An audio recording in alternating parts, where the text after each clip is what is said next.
Chapter 29. Captivity Day 28. Carly. During Strawberry's kitty shift at NIM, Bruno monitored the club from the security floor. It was an unusually slow night at Masculinity. Carly was concerned she might be driving away customers by empathically projecting her own mood until she heard some kitties complaining about mysterious problems with the lights above the graffiti out front. Ujaran sent updates on his research into the deceased doctor to Carly periodically, but it wasn't very helpful. His books had inspired protest and even riots on several college campuses throughout Corrales. Canonoids had long been passed over for promotions in favor of subterrans, which had led to a great deal of interspecies tension over the years. The Lamentics were being blamed for maintaining the status quo, which didn't make much sense to Carly. Some species are smarter, more agile, or stronger than others on a genetic level. It only seemed natural that Gorgalians, for example, would be better dock workers than Lupians, and far superior to Terrans, who were more suited to administrative positions due to their raw charisma. With enough drive and determination, an individual could surpass some limitations, but within limits. Carly once saw a Kit Alma Martian holding up a 10-story building to protect the people inside. There is no other species capable of a feat of strength like that, but with enough ingenuity they could achieve the same ends. His co-author, Javril Thades, had managed to stay in the shadows, positioning Dr. Zaius as the face of the movement. With the death of the doctor, he'd need a new patsy. Javril had co-written numerous books. The only one he'd written alone was a cookbook. There had to be something buried within its text, but Carly had more pressing matters to deal with. Carly sat by the front table only sampling the thoughts of people experiencing intense emotions. The awkward chain of events from earlier left her mostly lost in her own thoughts. There were forces at play she knew nothing about. Strawberry had been targeted in response to Lady Darkseid's hubris. She was starting to understand why the old Cletherian queen had lived in isolation throughout the ages. Who, other than Cyanide, could stand beside her as an equal? Syntholo, maybe? There were doubtless tens of thousands of people who could defeat either of them, but so few she could trust to protect themselves. Carly's master, Sardaukar, taught her to hunt and kill, not protect and defend. Her fight on the 30th floor would have gone much differently if she had to concern herself with Strawberry's life. It also would have been problematic if Ujaran had arrived too early. Unleashing that sort of power was indiscriminate and taxing. The closer she permitted anyone to get, the more dangerous it would become. If Carly spent her life seeing anyone who tried to care about her as a vulnerability, there would be no one to stop her from becoming as isolated and dispassionate as the former queen. Her brown tails had been bound to her hips by Strawberry before her arrival. She nearly jumped as someone blew in her ear. Her black tail didn't even twitch. "That better be my kitty," Carly said without turning to look. Strawberry placed a bottled drink on the table in front of her, then started loading her empty glasses onto a tray. Carly smirked. "I'm not letting you refuse this one," Strawberry smiled playfully. "Who ordered this one?" "I did. Now tell me what you want to eat," Strawberry scolded. "You've been here for hours, drinking nothing but water. If you're not going to take care of yourself, I will. Just leave it to your favorite kitty. How about a plate of meat buns?" "Okay, I'll eat those buns," Carly chuckled while watching Strawberry wiggling her ass next to the table. Strawberry rushed off. Carly picked up the bottle and read the label. It was a vitamin-fortified wine with low alcohol content. Strawberry returned to the table with a platter of meat buns, sat down across the table, and refused to leave until Carly at least tried the wine and started to eat. Kitties only get one free bottle of that wine during each shift to help keep them alert and energetic. It's the only alcoholic beverage kitties were allowed while they were working. They were not available for purchase by customers. It tasted fine but wasn't something Carly would go out of her way for. Strawberry's shift would be ending soon. It was late in the evening on Erosha, but the next galactic day was still hours away. Carly had warned them she intended to stay with Strawberry until they made alternate living arrangements safe and secure enough to appease her. That was 10 hours ago, and they hadn't heard a word about it. Hopefully, Lilac had accomplished something over the last 6 hours. The interface for her communications unit was telepathic, which was troublesome for cyberpaths. Strawberry knew some ways around it, but they required either direct contact or line of sight. Carly didn't really know the specifics. It was easier for them to contact her through the planetary communications network, which was being managed by Jax. She was notified of receipt of a new message on her communicator's telepathic display. It was a snippet from a conversation between Ujaran and Lilac. There was a lot of activity in the Xynon hive. The entire swarm was heading toward Erosha and nobody knew why.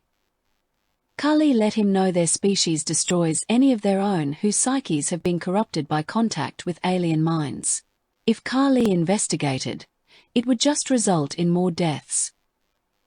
One of her tails twitched. She could feel a small Cletherian force headed toward the nebula. They were currently halfway between Elvrin and Gelad. That might be the cause. They seemed to be acting on their own, and Carly had no reason to intervene. This could be Sam Mari's doing, but Carly didn't even know if their original Queen's mark had been reclaimed yet. She sent off another message to Ujaran asking if there were any updates on the housing situation. There was a noticeable delay in the transmission. Carly looked around the bar area, but didn't see her kitty. Carly reached out with her psyche and pinpointed Bruno's mind and thought to him, "Where did my pink kitty go?" She monitored his thoughts waiting for his answer. They're starting an event soon, so she's in the back helping clean the orgy room, Bruno thought. Are you sure you can't join? I won't be able to monitor her once it starts. Sorry, Carly thought. You know I can't. You know you can win my Will It Fit contest. Not tonight, Carly thought in answer. I'm going to finish these meaty buns then escort her home. She enjoyed him chuckling while pulling away from his mind. She scarfed down the last bun, finished off the bottle, and headed off to find Strawberry. A new message appeared on her telepathic interface screen while she was walking through the cafeteria. The sender line was blank. Unknown, your request is about to be denied. Carly smirked. It had to be Jax. She wondered when he was going to contact her again. She planned to kill him shortly before Cyan's deadline. If he died now, Vorshana would have plenty of time to find a replacement. She could easily ensnare him, but introducing an unknown variable was risky. The easiest way to kill a Lamentic was by blowing up their ship. Regardless of the personal cost, Carly couldn't take that risk. Her tails pulled against the ribbon which bound them. Carly staggered to a table near the hallway labeled blinders. The collective felt her presence. Her anger and frustration were amplifying the intense exasperation of the vast Cletherian armada, which was stuck at the Meloria Regional Starlink. She could feel their song flowing through her. The key to fight what fate desires, seeks the one whose need is dire. Ancients passed with souls of fire, dares to free light's ancient sire. It was a modified verse. Kayla would understand and be able to answer. She told Kivaza how, but that seemed like so long ago. With a little time, she could meditate and search for the memory, but she was too exhausted from her long day. I'm sorry, Carly transmitted. Unknown, the decision isn't final yet. I can put my thumb on the scales if we can come to an arrangement, but you alone won't be enough for me this time. I'm sorry, Carly transmitted. Unknown, does that mean you're not willing to make a deal? I was pushed too far today, and so were they. I'm sorry, Carly transmitted. Unknown, what are you talking about? She felt warm pressure against her back. It's too late. I'm sorry, Carly transmitted. Hey Tails, you okay? Strawberry asked. I didn't know. Carly whispered as she collapsed onto the floor. Tails! Strawberry yelled as she struggled to catch her. Everything seemed distorted and muffled. Carly's muscles refused to carry her own weight. She heard Strawberry frantically calling for help, but couldn't respond. Her black stripes were visibly pulsating with a ghostly blue light. It felt like her queen's mark was burning a hole through her skull. A wave of energy passed through her tails, shredding the silk wrap. Tia!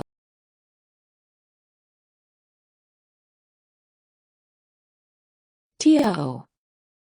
She wiped her mouth, flushed, and wiped off the toilet seat. She heard a soft rapping on the door to her right. Come in, Tro whimpered. I don't think so, Dizzy laughed. Lock the door on the barracks side of the bathroom, and come in here. I want to talk with you. She'd never been allowed into Desiree's room before. She was the only crew member with her own private quarters. It seemed almost cozy, with softer lights than the rest of the ship, plump chair cushions, a private terminal on one side of the room and large dressers, 3 chairs, and a round table. Leave the bathroom door open, sit down, and make sure you're not far from the door. If you throw up on my rug, I'll replace it with your pelt. I've been getting sick whenever the engine's vibration changes, Tro said apologetically. I'm just tired of the retching noises, Dizzy grumbled. I just wanted to make sure you don't hassle the captains or Audie. We'll be staying right where we are for a while. It's completely out of our control. The Starlink is only a day away, but we're not going anywhere until we know it's safe to approach. Safe? Tio asked. When will that be? What's happening? Is something wrong? It doesn't get worse, Dizzy said. The Kulani Dominion Starlink activated about an hour ago. The fleet passing through disrupted jump space. I've never heard of ships that can do that, Tro said skeptically. Only one I know of, Cletherian Citadels. The silhouette of these is a little different than in the ship database. The new design is modular so they can pass through a link or gate and reassemble on the other side. Horrifying, isn't it? I've flown with Cletherians, she said excitedly. As long as I kept my weapon systems offline, they just play with me. At last count they'd reassembled 2 citadels and more ships were coming through. I doubt they're here to play. The failsafe is keeping the link open. The Midnight Fellowship just got done being thrashed by Cletheria. Treaty or not, I doubt they're going to bail Kulani out of this one. Based on telemetry, they're heading straight to the capital. Their government is too centralized. When Erosha falls, the entire empire will collapse within a few days. Maybe they're just passing through, or visiting, Tro said timidly. They've been broadcasting a single message over and over. Hunters fall upon the meek, for all of life, death shall seek, Dizzy said in a dour tone. Does that sound like passing through to you? I'm not sure why the Dominion hasn't launched lambs yet, but they will eventually, so we are staying clear. One way or another, this will all be resolved in 6 days, but hopefully we'll be able to get you home before then. I understand, Tro said sadly. Horu. He felt excited and nervous as he approached the Admiral's chambers on the IS Starrunner X-42. The door was open, but the room was dark. Horu, Vakir's deep voice seemed to fill the darkness as he stood in the doorway. I've received final confirmation. The Pygmy Technician Squad will arrive tomorrow. Brief your people, and make way to the final staging area. Our benefactor is full of surprises. Our enemies will be unable to bring in reinforcements. I've prepared some messages to be sent upon my death. I hope it won't come to that, but my ship is the sturdiest, so I'll be luring the Xynon onto the battlefield.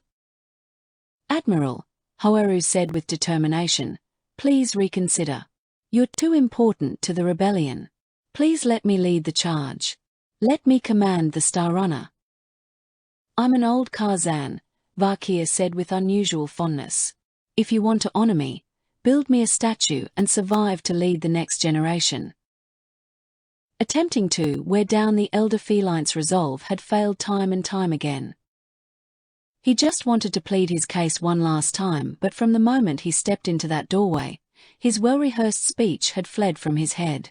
Hoaru vowed that once the battle was won, he'd build that statue to immortalize the admiral till the end of time. Nelfree. A ship full of visitors had arrived earlier in the week. They'd heard the reputation of Blade's Edge on the south side of town, and thought they'd test their skills in a refuge for some of the most dangerous people on this side of Corrales. They called it hazard tourism. Nelfree had a few choice terms of her own. It had been a long, grueling shift at the hospital. On days like this she wished all of her short fur was black. The white patch from her stomach to her lower jaw was caked in blood and gore. Her team had saved 3 out of the 11 tourists who were brought in to be worked on today. If there was any correlation between wealth and intelligence, she hadn't seen it lately. If one more administrator asked her why they couldn't save a decapitated patient. Nelfree sighed loudly as she tossed her nurse's outfit into the incinerator and headed to the showers. She'd promised herself she'd quit working this job, part ways with the nurses of the Sacred Heart once. And for all, and give in to the urging of the worst influence in her life. It was much easier to keep her vow of celibacy before she met Lady Darkseid. It was disappointing that they hadn't kept in touch, but she was famous and important. That one night at that bar had changed Nelfree's life in unexpected ways. She'd become good friends with Kiryu since then and had met lots of new people. Most of them either lost interest or took it as a challenge when she warned them that she's chaste, but mooning over Syntholo for a little while would drive away the more persistent nuisances. He never told her he was famous for developing some unique martial art form. She wasn't technically lying to anyone. She had offered to give up her vow for him that night on the dance floor. She just left out the part where he literally dropped her right after she said it. At least he'd been in touch. He was up in the echelon system now, although he refused to discuss the details. If she ever did just give up and part ways with the Sacred Heart, the first thing she'd do was jump on the first aid ship to that area and ask him for another dance. "I think that spot's clean by now," one of her co-workers teased as they left the shower. Just daydreaming, Nelfree tried not to sound embarrassed. "Good luck tomorrow," the other nurse said. "I heard you'll be assisting some visiting neurologist."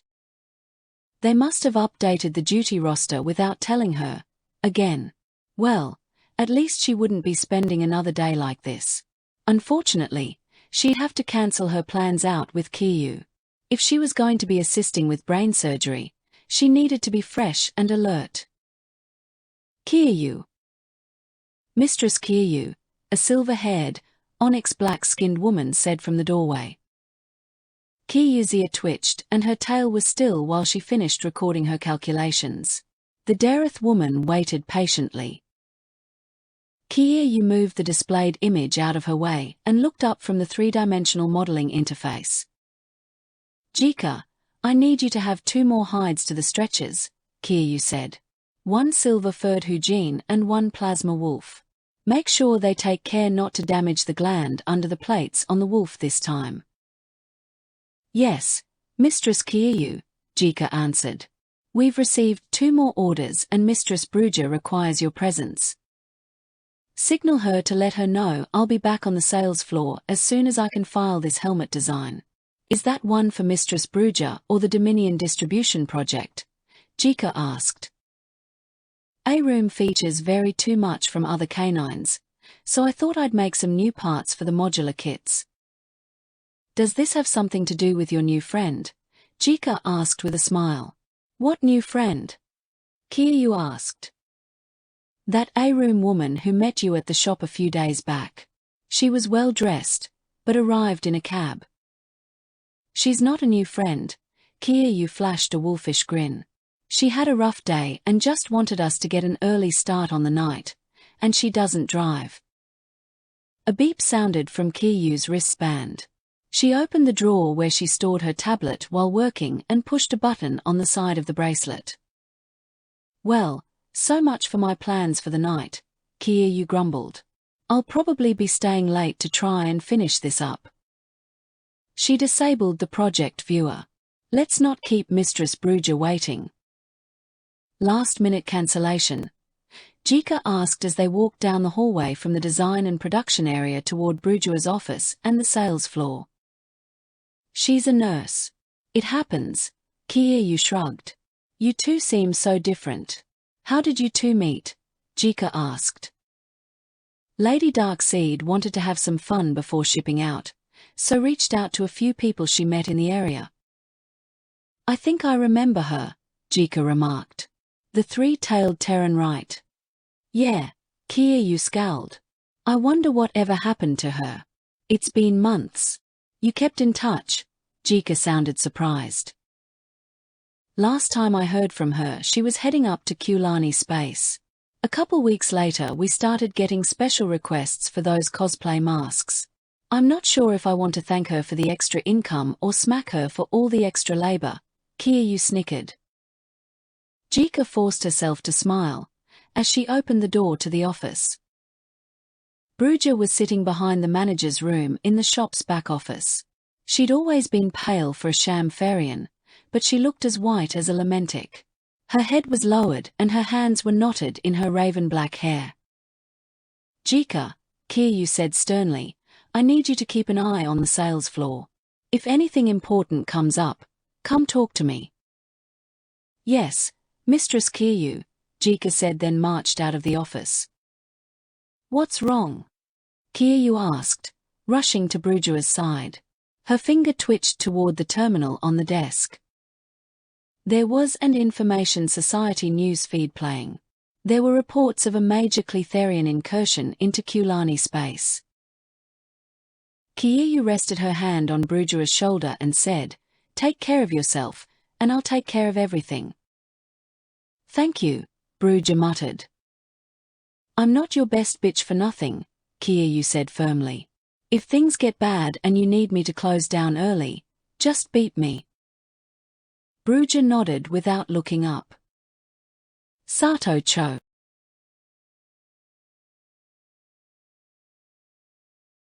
Sato Cho. Pink Ice. Fuck. G-Elite. Calm down. Shadowfac. I'm not out yet. J-Elite's stealth ships uncloaked and fired. Shadowfac. Were they just parked there this whole time? G-Elite. Good round. I'll give you 10 minutes to modify your scripts before the next run. Pink Ice. Let your house guest know they have 15 minutes until the second security layer is back online. Pink Ice. Will do. Sato withdrew her consciousness from the game while the automatic replay was running. J-Elite had won every round. It didn't matter who designed the stupid game. Sato wanted to at least come in second once. No, beating Tyrell wasn't enough. She wanted to take down this Jean woman. The fleets were controlled by a series of short scripts. The code snippets used the same language and formatting as Cyberpath defensive software. This was Jean's extra layer of cybersecurity. Trying to enter the battlefield without the right interface would turn all the attack and defense programs on the intruder's mind, potentially causing an aneurysm. The communication line was really secure, but she was sick of getting trounced. Kali had only been out of commission for 5 to 10 minutes earlier. She was a little rickety during their walk to Sato's apartment. She seemed fine now but looked exhausted. Tyrell and Jean were more experienced and had a lot more practice. Sato couldn't simultaneously focus on reality and the game like they could yet. They insisted she'd be able to once she got better at writing Black Ice scripts. This was a safe way to learn how to code them. A well-written script could kill a cyberpath who was trying to invade a computer. This was a form of combat training but wouldn't help her much in the real world. "We're taking a 15-minute break, so watch what you say," Strawberry grumbled, "and before you ask, yes, I lost again." Kali leaned back in the folding chair. I wish you told me you didn't have any furniture. I have furniture, Sato objected. Samari, Carly giggled. She has one bar stool, one folding chair, a table she's using for a desk, a mattress with a permanent depression from where she sleeps, and... Do milk crates even count? I don't entertain much, Strawberry blushed. Tell your sister to buy the woman some furniture and stop teasing her, Oleander scolded. Once I'm able to set her up somewhere else, I will, Carly grumbled. Sato didn't have to look at the screen to know what was on it, but would rather be sitting next to Carly. I just reviewed the last segment. I think we have all we need now, Tyrell said. If there's anything you need added, post it to Jean's dead man's chest. None of this would be happening if Jax didn't upset me, Carly complained. You should have broken contact with that Weaver before it took the Starlink, Samari scoffed. How was I supposed to know it would affect me like that? Carly growled. Not that it will matter after tomorrow, if everything goes well. Strawberry smiled. It was fun watching them lay the groundwork of their scheme, but it was all dependent on a surgery going well. There was some kind of alien gland that was going to be put into Samari's skull. After that, they'd both be Cletherian queens. It was all a bit confusing, seeing as she didn't know the people they'd been talking about. Someone called Corbahani held the sister of someone named Thalu hostage, and ordered the Thalu person to find out why some Labath guy was interested in a girl named Kayla. The gland was removed from her head, and nobody knew what or where it was, other than the two sisters. If their plan worked, someone named Vorshana would believe Samari was now the Cletherian queen, and Carly would just continue to be Lady Darkseid. Sato wasn't ready to deal with schemes with this many layers, but at least she could play her part in securing. Crap, I have to fix my scripts, Sato said. I haven't even started. You still have time, Tyrell laughed. I can't start yet, Sato replied as she rushed to the bathroom.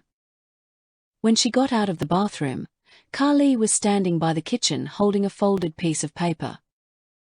Commit this to memory before I destroy it. I need these verses to redirect the Cletherians. If I don't remember these verses, this planet will be an ash heap in 6 days, Carly said. No pressure, right?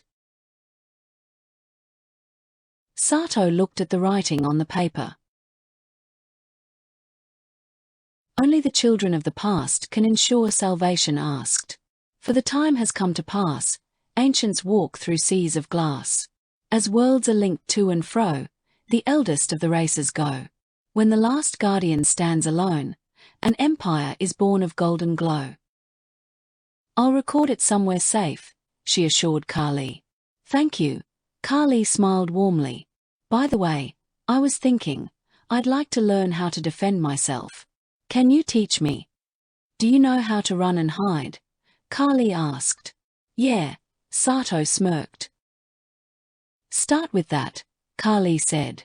When we have time, I'll show you what to do when that's not enough. Thanks. I'm going to get my scripts ready. I hope this works. Me, too, Carly said wistfully. I'll make sure you're evacuated with Ujaran if it doesn't. What about Bruno and your friend Trudy? Tyrell said the Ronin only has enough room for 2 more passengers. I wish I could save everyone, Carly sighed deeply. All I can do is hope they survive. Wait, what about you? Sato said in alarm. What about me?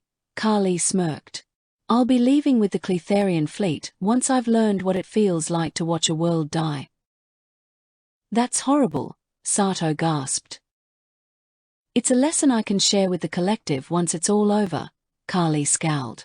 It's about time someone did. It's mostly out of our hands now. I just hope Kulani isn't dumb enough to attack the Horde. Sato nodded. I expect it will take their government a while to decide what to do next. It's their move now. All we can do is wait. Sato sat on the corner of the mattress and started planning out the modifications to her scripts. Ruka.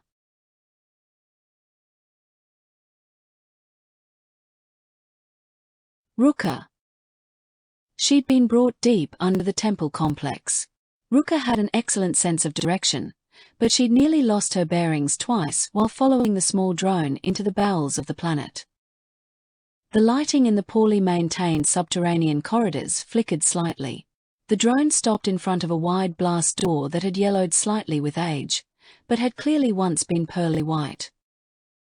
The hissing of air pressure equalizing flowed into the hallway, like an airlock seal breaking. The door slid downward into the floor.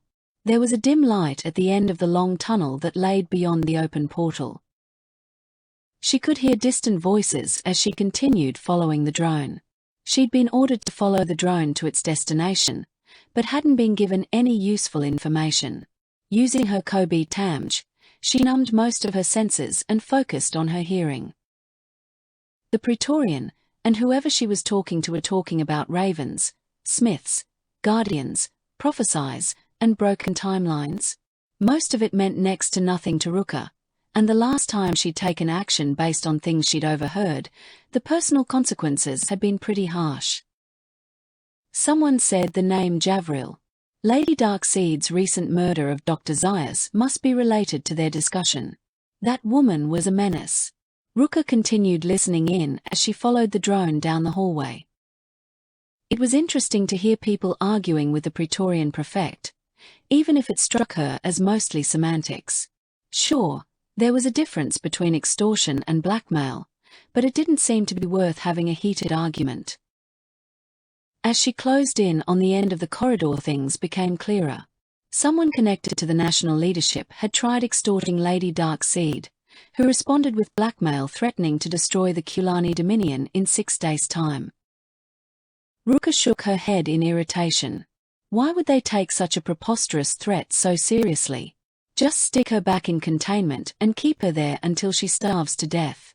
Problem solved. Lambs. Ruka thought they resolved the Aspis issue. Have you lost your mind? Someone yelled loud enough that it echoed down the hallway. The damage to a ship that size would be negligible. There's no point in deploying lambs until after they've launched fighters. What's happening? Ruka wondered as she stood in the doorway with her head lowered, waiting to be told to enter. We have a mutual defense treaty with the Midnight Fellowship and Gamaro. Where are they? Someone said angrily. The bulk of Gamaro's fleets are 3 jump days from the Blarkata Starlink, and only half of them are jump-capable, Prefect Green replied in an even tone. Erosha would be ash by the time they arrived. Where were we when Cletheria attacked the Midnight Fellowship? Oh yeah, I remember. We were too busy pointing out that those treaties don't cover acts of Cletheria. They won't help us. There were 2 Lupians in priestly vestments circling a holographic tree while the others argued. The image of the tree kept burning down to a stump and regrowing in a different configuration. The prefect was sitting in a large chair on the far side of the room. There were 3 other participants in the conversation, 2 of which seemed to be Shamfarian, 1 male, 1 female, and another who was from one of the canine species, but she couldn't tell which. None of them seemed to have noticed her yet, but Ruka was afraid to interrupt. At least the Xionin are on their way to help, the unknown female Shamfarian said. They only have fighters, the canine said in frustration. That's no help. We need to evacuate the capital. To where? The female Shamfarian scoffed. The most we can do is secure the future of the Empire, the Praetorian said. Ruka, is that you? Yes, Prefect Green, Ruka said enthusiastically. I'm eager to serve, but may I ask why we haven't killed that woman or at least sent her far away from here? You may not, the 2 Lupians by the tree answered in unison. Prepare the adamancy for immediate departure, and tell Lilac to report to the temple immediately, the Praetorian instructed. We require you 2 to flee the area with the holy vestments as soon as possible. Protect them with your life. We are trusting you with the future of the Kulani Dominion. I'm not worthy of, Ruka began. Worthiness and character are irrelevant, the female Lupian next to the tree said. You too will succeed, the male Lupian by the tree said coldly. There are no further considerations. Why not just kill Darkseid? Ruka asked nervously. They recently committed genocide to avenge the murder of a single Cletharian, the sham Farian woman scoffed. What do you think they'll do if we kill their queen? Ruka bowed as she was told to leave, and followed the drone back to the temple complex. Ernst Smith. A white-furred Sharshan with cat-like features walked down a maintenance corridor on the side of the Door Arcade building in the Shade Tree Mall, 10 stories under the surface of Hyrule. He took a rounded device from his pocket and placed it against an electronic lock. A wall panel slid open, and he stepped quickly inside. A display screen sprang to life within the small chamber. The image on the screen was of the upper body of a Gyron wearing dull black armor. Ernst Smith reporting in, the Sharshan said. I received your message. What are your instructions? Hello, Doctor, the Ravenhawk clones said from behind their armored mask. There is a surgery scheduled for today. We had one of our people in place to ensure the procedure would fail. They've been discovered and executed. The surgery must fail. We've acquired information pertaining to the nurse who will be assisting. Your mission is to provide her with incentive to make certain something goes horribly wrong. I will be sending you intelligence and funds to ensure you can accomplish this task. Yes, sir, Ernst said with a broad smile, accepted the funds and data packet, and glanced at the name on the file. Nelfree Faru. I'll take care of it. Lilac. She followed the drone into the darkened room. The Lupians who had been circling the holographic tree deactivated the projectors as she entered, and took their places on either side of Praetorian Prefect Green. She saw the silhouettes of 3 people file through a door on the far side of the room just before lights in the ceiling turned on, illuminating the entire room. There was a stool resting in the center of the chamber where the image of the tree had been. It looked and felt like a board of inquisition. Lilac, have a seat, the prefect said, and please dispense with the usual formalities. Our time is short. Your service, as it relates to Lady Darkseid, ends today. We require you to answer some questions before you move on to your next role in our society. Horror, sorrow, and panic welled up in her. She'd worked so hard, made so many compromises. What had she done wrong? She loved Mistress Kulani and had done all she could. She finally felt like she had a chance to really work with her, to make a real difference. Why now? She wanted to throw herself on the ground and beg for forgiveness. She saved her people from attack. Was that so wrong? She'd acted selfishly and it had resulted in the death of over 20 people, but it had uncovered corruption within the security forces. Certainly, that was some recompense. Lilac, compose yourself, Praetorian Green snapped. You're here to undergo divine supplication, not to be punished. We hope to make you an official bearer. You're what? Lilac said in shock. We'd like to discuss your most recent reports, the Lupian woman said. Lilac noticed that each of the Lupians had a single blind, white, eye on opposite sides of their heads. There is much to discuss, the male Lupian said, and much to be shared. We are trying to decide how to deal with Kali moving forward, and we would appreciate your counsel, the green-haired woman said. Mine. Lilac said nervously. But I'm the woman who's been chosen to wear the divine vestments and speak on behalf of Mistress Kulani, the Lupian woman laughed joyfully. Calm yourself, child, the male Lupian soothed.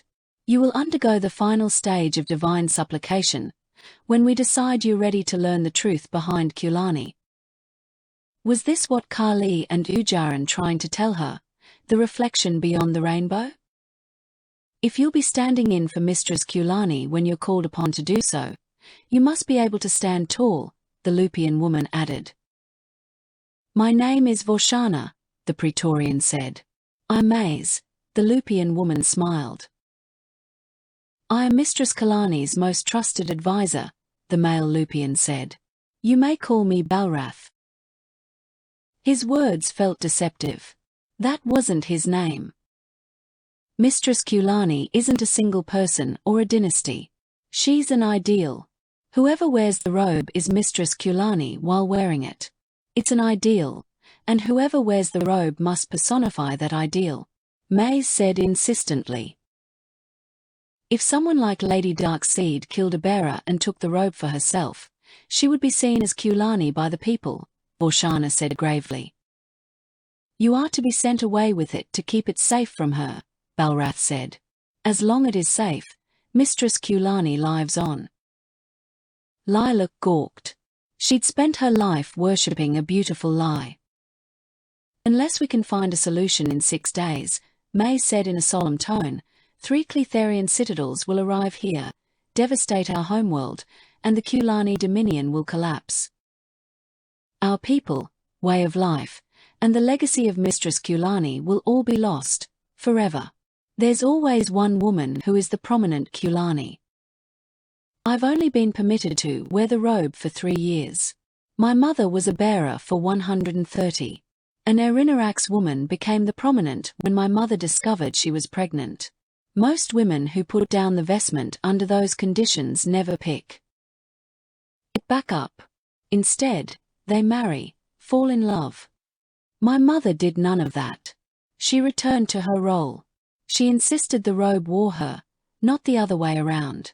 She passed away a few years back. Lilac blinked in disbelief. Were they really asking her to stand in Mistress Kalani's place when called upon to do so, then go back to normal service afterwards? You have the same sort of knack I have, Balrath said. It hurts creatures of shadow more than any others. The task ahead of you will carry you beyond an army of these creatures.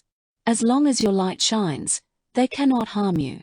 Take the robe and walk through the shadows, and none will question your worth.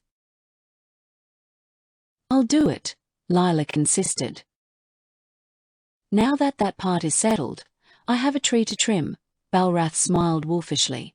He closed his sighted eye, and seemed to literally wink out of existence. He was gone without a trace. Well, that didn't take long, Maze grumbled. He was a lot worse before, Vorshana snickered. At least he has one eye focused on the real world now. Please disregard that bit, Maze spoke to Lilac. You already have enough to process. Vorshana can help you sort this out in time. He and I are able to perceive the future. Know and accept that. Let's move on. The green-haired woman's psionic powers were immense. Lilac knew better than to resist. She unquestioningly accepted what she'd been told. There has been something I've been unable to report. There was a roughly 14-hour gap in the records between the 22nd and 23rd galactic day of her confinement. The period preceding her being scheduled to be sent to a sex trainer. Kali has unprecedented mental abilities, so I've made a point of keeping written records, and instructed my observation staff to do the same. Since then, I've been trying to track down a glitch. At least, I thought it was a glitch. The gap or the glitch? Vorshana asked. Just let me explain my process. I kept wondering why the sex training work order was approved by the Office of Kulani, but billed to the personal expense account of a Gamaro Inc. security subcontractor. I first started looking into it after I added that Pharisine, Ujaran, to Lady Darkseid's authorized visitors list. There was an extra name on the list, someone I'd never heard of. This was during the Aspis chaos, so I didn't have any time to look into it, but I wrote it down. The next time I checked, the list it was gone. I dismissed it as a glitch. What was the name? Vorshana asked. I'm almost there, Lilac said. After someone added Lady Darkseid to the valid target list without getting proper authorization, I started looking into it more deeply. I found a handwritten transcript. It even included the record number. It wasn't in the system.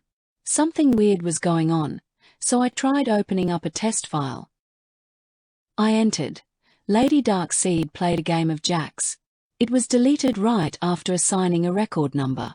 Whoever this jacks person is, they must have put something in our network that deletes any file containing both their name and either Kali or Lady Darkseid. How many times am I going to have to tell that stupid jackass not to stick his dick where it doesn't belong? Vorshana snarled. Thank you, Lilac. I'll deal with this. Wait, Lilac said urgently. I really need to show you what the Observer wrote down. I met with the owner of Tutafuta earlier. I won't feel right leaving until I've told someone about this. Vorshana, Maze said, go get yourself a drink, while we have a chat. So, this thing you have written down, what does it actually say? Maze asked. I wrote down a statement made by Kali to Ujaran. Lilac pulled up a photo of her notes on her tablet. She said, the person in charge of the system Lightwave is a guy called Jax. I know him from a while back. I was a different person back then. Long story. The me I was then liked him. I want to be able to talk to people out there. You know, like my twin boys. I thought I'd use him, let him use me, and in exchange, he would give me something so my kids don't think their mother abandoned them. A use-use arrangement. He stopped by while you weren't here to take me up on the offer. After we were done, he told me I'd have to work a lot harder to earn that kind of tech. Maze listened quietly. After talking to the trainer, they were pretty sure that Jax was on blue when he was with her, and he didn't ask for her consent or let her know what he was on. It was after 14 hours of sex that he told her she wasn't up to his standards and sent her to Tutafuta with a list of things to have her taught for next time. This is a consent violation, as well as gaslighting. To get this information, I had to make a major concession to the owner. I granted permission for Lady Darkseid to be their date for an upcoming Flesh Row Vendors Conference.